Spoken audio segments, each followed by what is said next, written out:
It's impossible. I can't do it. I can't do it! I can't be the Jedi that they want me to be. What's the point of having a laser sword in this force when I can't even lift a rock? They expect me to carry the weight of the rebellion on my shoulders. I can't even carry the burden of being a Jedi. It's just not for me. I don't even have a master. I can't do this. I'm not alone. Stop! Hello? Look up, boy.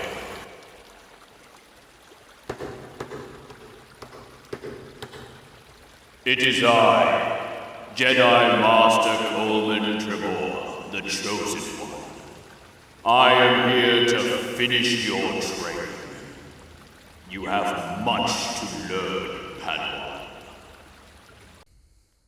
Welcome back to a brand new episode of Balor on Mandalore. I am your host, Jeremy Balor, not Jar Jar Binks. Yes, please appreciate the shirt. I don't know why the microphone's going on there. Guys, we have been blessed by the gods of Star Wars. May the 4th dropped a banger show, Tales of the Empire. Now, I don't know about you, but I have been seeing nothing but hate. Nothing but hate and just anger towards Tales of the Empire, saying people expected it to be more, and we've been led on to think that there was going to be more of what we wanted to see. Look, I don't agree. I think this was a banger! 10 out of 10, baby. I genuinely don't see anything wrong with this. I do see some questions that I'll get in towards at the end, but I thought maybe, look guys, we're going to do a little bit of a special episode today. All right? Because not every day are we given all in one a big series, okay? Tales of the Empire, already my overview, okay? 1 minute review of Tales of the Empire. Guys, look, if you're following along, countdown now! It's exciting.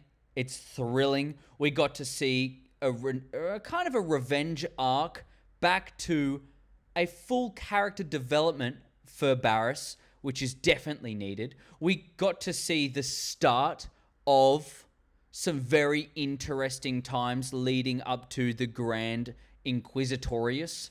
And we also got to see inside more of the training. So I'm happy. I love it. I think it was honestly some of the greatest Star Wars content that we have been getting recently. And because it's animation. Final quote that everyone's going to be like, oh my god, what? Balor on Mandalore says this? The future of Star Wars is animation, baby. Hell yeah. The guys at Beyond the Dunes said the exact same thing, and I am all there with them. This was brilliant, and we were able to add so much more with animation. The limitations of live action just don't hold down the show like animation do. So guys, I'm going to break this down into the multiple episodes, okay? Episode 1, The Path of Fear. Now, opening up to this one, I was super excited. This was the number 1 episode that I was excited for. Main reason, General Grievous, baby. General Grievous, baby. He is scary. Oh my god. The one thing that I wanted to see with Tales of the Empire was General Grievous being utterly terrifying. Get rid of that mustache twirling evil villain that we see all throughout Revenge of the Sith and throughout the Clone Wars animation. I want to see the dark side of General Grievous. That menacing laugh as he's running through all of the Dathomirians, just tush, tush, tush. They think they've escaped. Poof! Right through the back. Guys, I'm not going to lie, but this show did more for General Grievous than any other show or movie has ever done. We've actually created a villain here. And look, it didn't disappoint. It didn't disappoint at all. General Grievous is hands down one of my favorite character designs. I'm so glad they're actually just making his character good now. You know? But, if I'm going to be honest, there's not much with these episodes, which is why I'm able to put all of them into one big thing, okay? I don't even think this episode's going to be too long, mainly because if you look deep into every single aspect of this show, you'll be able to find a lot. But I think that's for a more in-depth view later on and how it relates to future content, you know? How is Tales of the Empire going to relate to Ahsoka Season 2? We don't know what's going to happen with Barriss after this. Is she saved? Is she going to go and meet with Ahsoka? Maybe she is going to be a part of the crew that helped take down the remnants of the Empire. Who knows? Who knows? But all I know is that I want to see more Barriss, and I'm loving this short form content. 15 minutes, done. Boom. Just chucked out and filled everything that I wanted to see when it came to General Grievous in this episode. The one thing, I put down some notes here, I loved the different aspect of Dathomir. Like, you don't see it as strong. It is weak. It's burning. It's crumbling. And I haven't seen these mountain people before. Okay? I don't know about you guys. Like, I'm very certain that I know a lot about Star Wars. I'm making a Star Wars podcast. You would hope that I would be comfortable with that. But I've never seen these people. These kinds of people. Are they the light side magic? Because we all know that the Dathomirians and the Night Sisters, they use dark side magic. They've got that green glow around the stuff. You could even see it on those sickles that Morgan Elsbeth's mum was using to chop up shit when she died. A very gruesome death by my boy General Grievous. Anyways, beyond my love for General Grievous, what I think is so cool is that we might actually be seeing different sides of the Force in future content. What does it mean that this person was able to teleport and then create this huge shockwave of light side Force energy and just obliterate all of the droids that were there? Blew my mind. Absolutely blew my mind. I want to see more of that. I want to see more of how that goes. You know, can we see that even in video games? I love video games and Star Wars, the Jedi series. They've got a Dathomirian warrior in there, Merrin. Will we see her potentially be able to use a light side Force magic like this? So exciting. So exciting. But the main point that I want to drive down right here, put it in the sand, is Star Wars animation in its current state is doing one thing perfectly. It is treating a TV show like cinema. The cinematography in this episode and all of the episodes was just... It's like Bad Batch Season 2 when they've got that hawk that's going over Crosshair. It was just pure cinema. You don't need to just have a shitty Star Wars animation show and pump out episodes like the Clone Wars did. Now, I'm not saying the Clone Wars was bad, but they did pump out episodes. Then you had random fillers all throughout. You know, it's possible with that. But when you just make it super concise, magic is made. Magic is made, people. And oh my God, 10 out of 10. I'm honestly, like, a little bit of a forward. I am giving every single episode a 10 out of 10 for this. 10 out of 10. It exceeded my expectations. I'll go into fans' reactions. You know what? Yeah, I'll go into fans' reactions now because just to kind of start off the episode, I really saw so much hate. I know I touched on it a little earlier, but I saw so much hate that I went in there with an open mind. I always go in with an open mind. I know that some of my favorite Star Wars content, like Solo, is hated by so many people. So I go in with an open mind with everything, and I'm not gonna lie, I was ready to be disappointed, and I was ready to be pleased, and I got only pleasure. Like, this was incredible. I really, truly loved this. So anyone who's giving it hate, I really hope, like, put it in the comments down below. Tell me why. I physically can't see it. Like, I cannot see how this isn't going to age like fine wine. Honestly. Tales of the Jedi, bang on. Tales of the Empire, bang on. Fine wine, people. Fine wine. Anyways. So the next episode, The Path of Anger. Ooh. It's another extension of Morgan Elsbeth. She's a stinky bum, but we forgive her. And what I love is it sets up Corvus. Okay, Corvus is the planet that we see Elsbeth on for the first time in live action. Okay, Mandalorian fans, we love everything to do with the Mandalorian, and Corvus is no exception. That's how my boy got his Darksaber. Not Darksaber. I said the wrong thing. I meant Beskar Spear. So he got his Beskar Spear on Corvus from Morgan Elsbeth, who was meant to take down this Jedi. You know, the Mandalorians and the Jedi had a feud for many, many years. And if you take down this Jedi, you will receive this as a reward. Guys, come on. Come on. Corvus is pretty cool. And what I love about this is you see the contrast to what it was in The Mandalorian Season 2.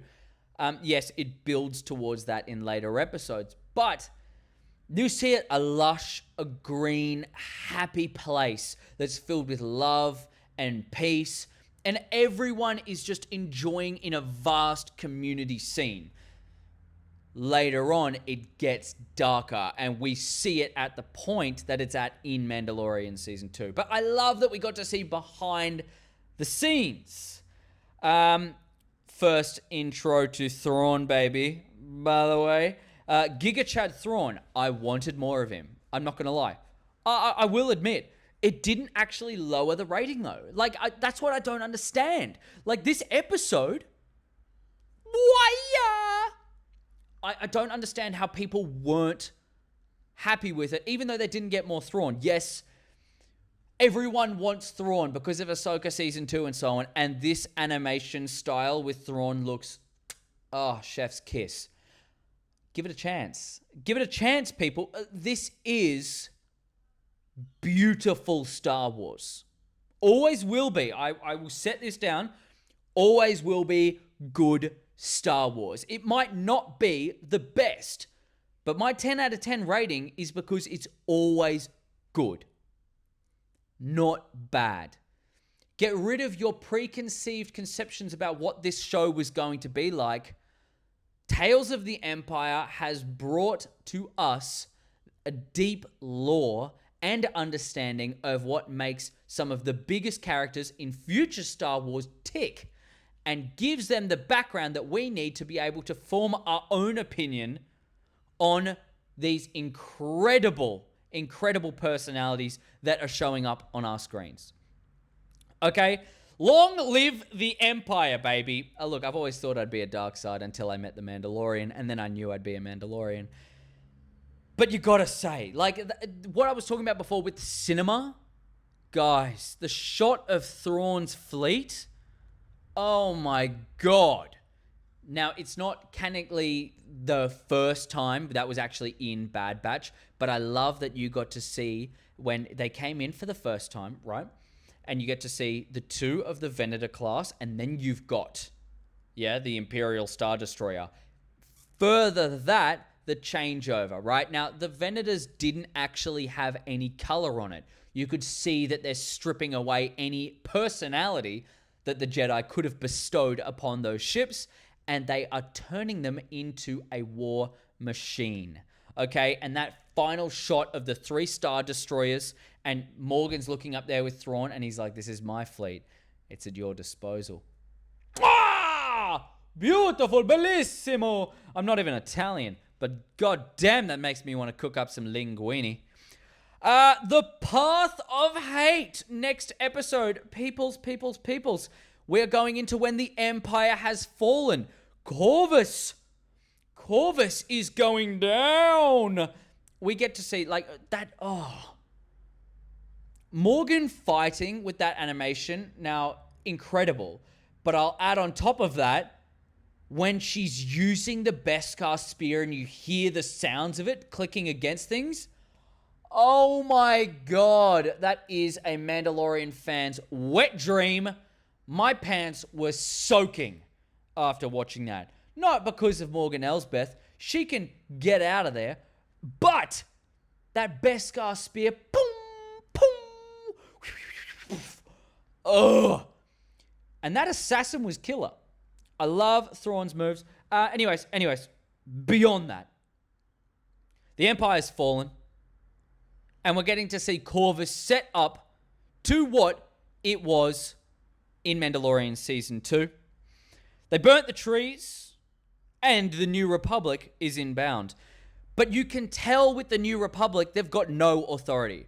I love in The Mandalorian Season 3 how they showed just how stupid the New Republic were and how completely lost they are. They want to get rid of all signs of the Empire, all of their technologies, everything associated with the Empire is gone. It's out of here. We don't want it because we're starting new. Well, you're fucked up because you get people, all right, the stupid people, like that person who was originally on Corvus and she became a part of the New Republic. And then she comes over being like, Morgan Elsbeth, turn yourself over. You are nothing to Morgan, by the way. She destroyed her. The New Republic has no control. They will never have any control over the world and the galaxy. That is why the First Order was able to become so incredible so quickly. Because the New Republic was just absolute caca-poo-poos. And then, we get to see some character development for our chief of Corvus. Okay, the guy who talks to the Mandalorian. Love it. I was expecting, when I saw Corvus, I was like, I really do hope that they actually touch on his character. Love it. Everything to do with this episode. Guys, we're getting banger episodes. Bangers. Only bangers. And then that last shot of Morgan with the fire behind her. Oh my god. This Dathomirian warrior is ready to take on the whole world. Smolder time. All right, guys, 10 out of 10. Just forget about it. You know everything's going to be 10 out of 10. Now we enter to Barriss. All right. 10 out of 10 for this episode, people. Mwah. Devoted. What? So crazy. We got to see another kind of angle of Order 66. Yes, it was from a long way away, but Barriss was in a jail. And I love that Barriss, at her jail, she was able to see the Jedi Temple. She was able to see everything that she did that failed to get her into the position. It's just extra torture to know what you could have been if you didn't give up, all right? Now, I don't necessarily think Barriss was wrong for doing that, but if you think about it from the Republic's point of view, that's pretty nasty. Like, look at your mistakes constantly. Know what you've done. They were pretty tough. They were pretty tough people. I think they were a lot darker than we actually give them credit for. But we get that view of Order 66 and the Shock Troopers. Oh my god, Coruscant Guard. If you know me, my favorite clone division are the Coruscant Guard, the Shock Troopers. Mwah, beautiful. All right, Josh, I am the Coruscant Guard. Don't even get started with me. And you can't respond because you can't see me. Or you're not talking to me right now. Inside joke, people, but it is very important that I had to make that. It is life or death. Then we get to see her basically being recruited into being an Inquisitor. And when we get that shot of the Inquisitorius being built, damn. I love it. I absolutely love it. Now, for anyone who wants to know, maybe you don't know this, the Inquisitorius was built on a moon circling Mustafar. Okay? Mustafar is the planet that Anakin and Obi-Wan had the jewel. Well, I would probably say the jewel of the fates. Mainly, I mean, it's second jewel of the fates because it's the fate of his children. The fate of the galaxy. But that's where they did the jewel of the fates. And loved it. And can I just say a little side note? The clone trooper design, like the dark clone troopers, kind of resembling temple guards. Boing! Looks so cool. First of all, I thought they were like black and red, and that was, I mean, come on. That's why I love the designs of the Bad Batch so much, guys. I love you guys. But I loved it so much because I love black and red, but these guys, just that bluey black, like a royal blue. Oh, love it. And they were dark, by the way. All of the Inquisitors were dark. And the Grand Inquisitor ripping the gem off that dude's face? Ugh! Look, Barriss basically, she met a friend. She knew this person. And, when he made them turn on each other, it was just beautiful. Like, obviously, the moment itself wouldn't have been beautiful for Barriss. But to watch that fight, like, it makes the Grand Inquisitor look menacing. We haven't seen him look this menacing before. Yeah, in Rebels, he was, like, kind of scary, but not really. Like, he was kind of just a dude that we knew we were going to take down later on. Like, Kanan was obviously going to rise to the occasion to fight him. But now we get to see him, like, menacing. You know, Barriss, pick up this lightsaber and fight me. Do everything. You can't do shit to me. Menacing. Now, I've got a figurine of the Grand Inquisitor. I got it from the Obi-Wan Kenobi with the round head. Honestly, if they bring out a TVC collection of... TVC collection is the vintage collection of the Grand Inquisitor from this. Oh, yeah, 100%. His eyes were so much more red. He was just menacing. His face was so much longer, true to what the character was actually in Revenge of the Sith. Come on, people. You know that. Vader had an entrance as well. Yeah, we got to see Marok. We got to see that dude that Ahsoka killed. All right, like the pin crow person. Look, they had to show characters that we're already going to see. Like, we know that Marok was connected with Morgan Elsbeth. And then we know that in Tales of the Jedi, we got to see Ahsoka killing that Inquisitor. I think it was just kind of pairing Barriss and Ahsoka together in an extra way. You know, you could have shown everyone. You could have shown everyone and anyone, like from the video games, from anything, really. But they chose to do that character because you remember how Ahsoka killed that Inquisitor. And then you're like, oh, wait, but Ahsoka was blamed by Barriss by doing this. And you go, they're all connected. Everything in Star Wars is connected. Freaks me out, man. Freaks me out that these guys are so good at writing. Give Tales of the Empire a chance, people. I think this might be a ship that I will go down on. But the question that I put at the end of this episode, does Vader recognize Barriss? I don't think so. I don't think he actually truly recognized her. There was a point where he paused and his breath paused. But truly, I think that if he did recognize Barriss, he would have killed her almost instantly.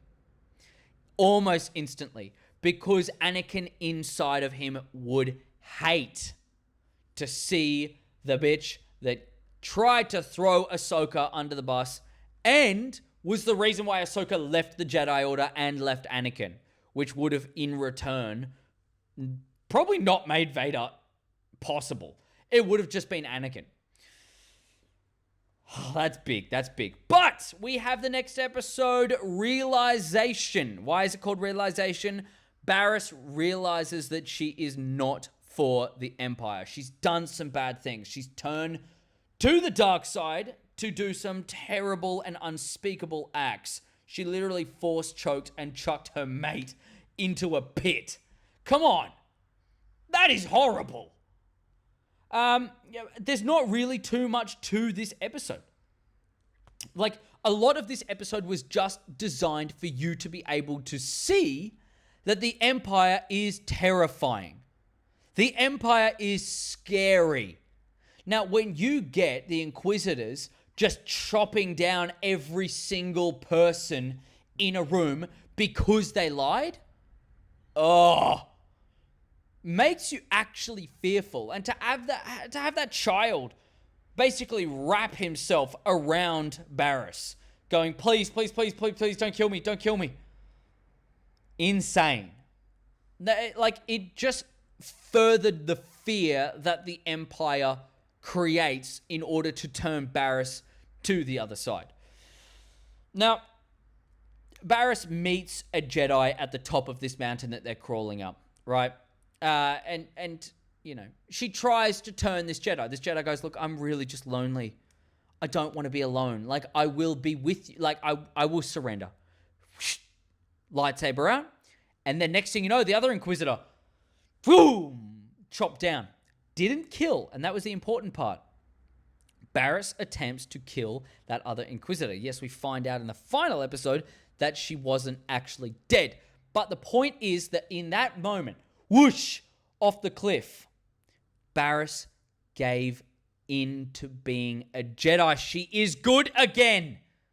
Yes! I didn't really want to see her bad. I love Barriss. She's really cool. Now, everyone thought that fight scene was going to be with Master Luminara, but it turns out it was just with another Inquisitor. And they made everything foggy and scary because, well, it just adds more suspense and it makes people want to watch it. All right? I personally didn't think that she was going to meet Luminara. Now, Luminara, I believe she's already dead by this point and she's being used. Oh, sorry, for the people who haven't seen the Clone Wars before, Master Luminara is the master of Barriss, well, the previous master.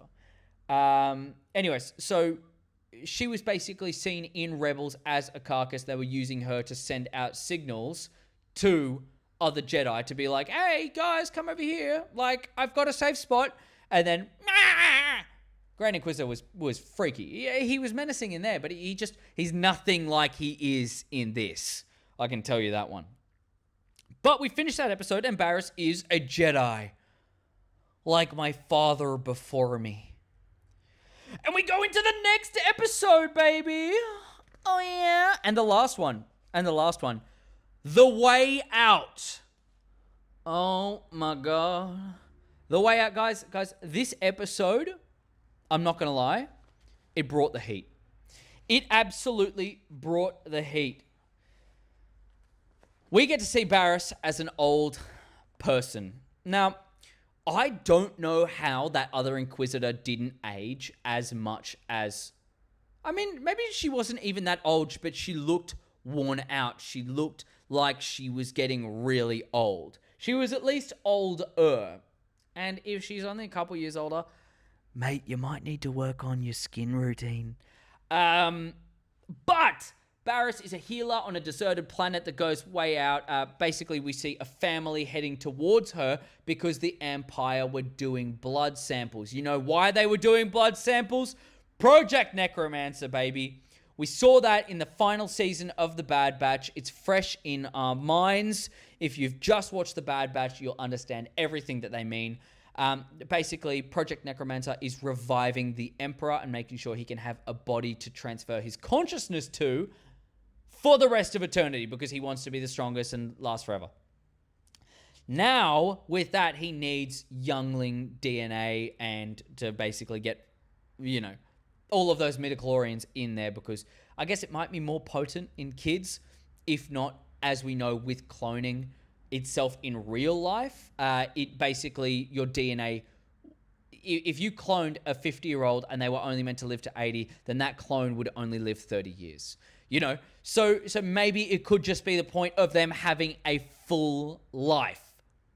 The Emperor having a full life. Who knows? But I love that they're keeping on track with the DNA. Now, this kid basically being saved by Barriss, but Barriss doesn't do anything with the lightsaber. She is forceful. She's actually using a lot of her teachings from the Inquisitor. We got to see a mirror to that, being like, you fight like a Jedi. You are predictable. And then now in this one, she says, you fight with your anger. You are predictable. She's doing the same moves. Oh, ooh, huh? Dodging the most, I mean, honestly, sloppy lightsaber throws I have ever seen. That lady is completely gone. I can't remember her name. I don't really need to remember her name. She is dead to me. That was pretty cool. Anyways, so Barriss basically goes, you know what, guys, get out of here. All right, I'm gonna help you. I'm actually going to find a way to be able to turn this Inquisitor to be good. All right, give you guys a head start. She knows they're gonna go save. She's got the warriors, well, the followers there with her, taking them out. Boom, they escape. But the Inquisitor was trapped in there, and in her hate, she was blinded, and her lightsaber was too bright. When the lightsaber was too bright, it reflected off everything, and it dulled all of the other lights that were in the room. This is the reason why she said, if you turn off your lightsaber, I will guide you out of here. Because she didn't even need to be there.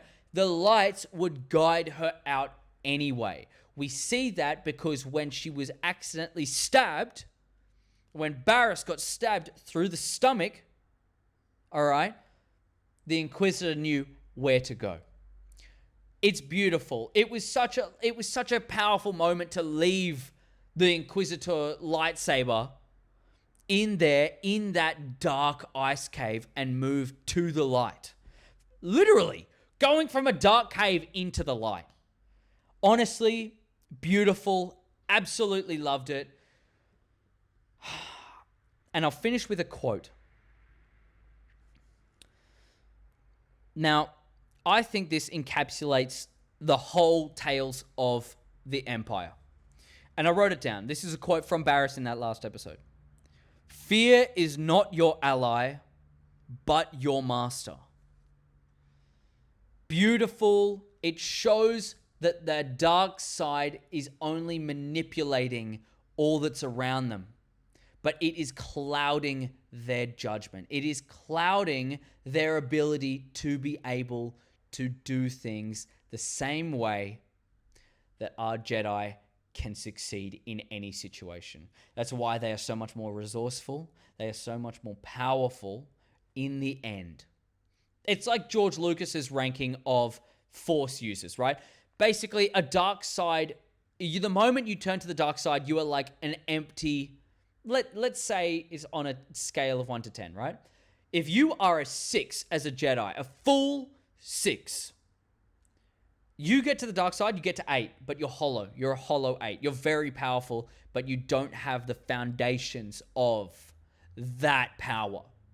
So that is why probably a level 6 could be a level 8 fresh dark side, exactly why Obi-Wan was able to beat Anakin.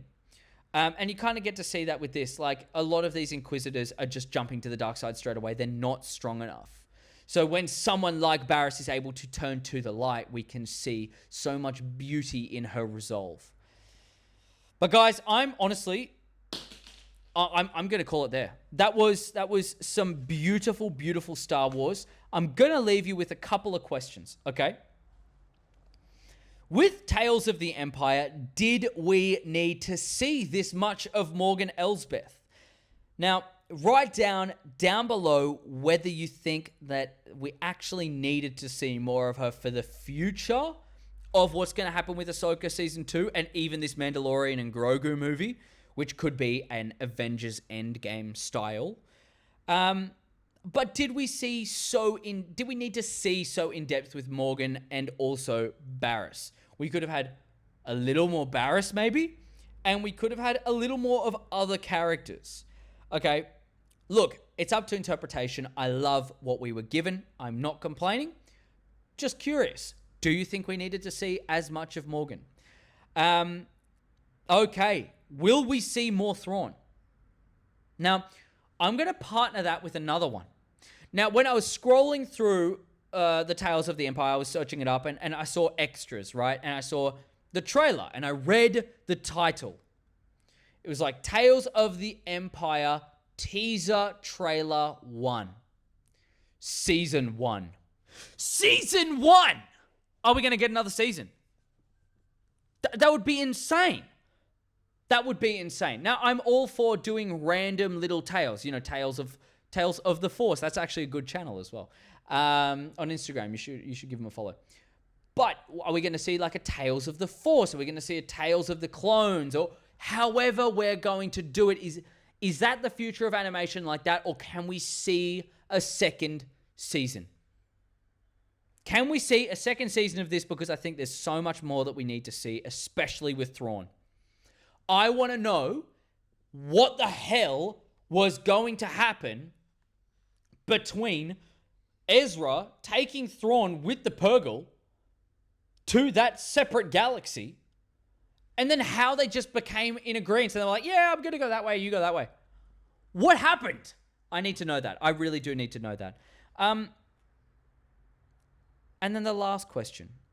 Did you guys want to see Barriss turn out to be a Jedi? Now, I know it's Tales of the Empire, but a lot of that was Jedi content. Did you want to see Barriss more dark in this series? Personally, again, I love what I was given. Light prevails.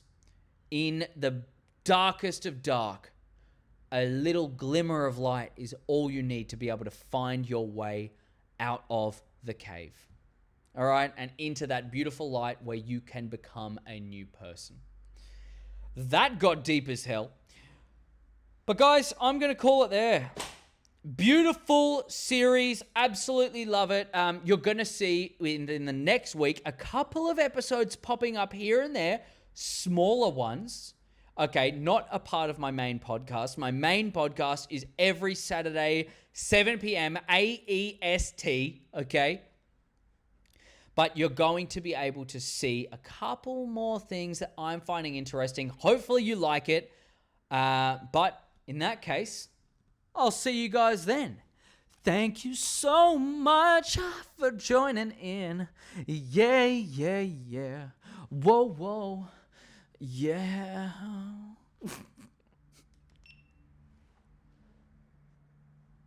That was fucking funny.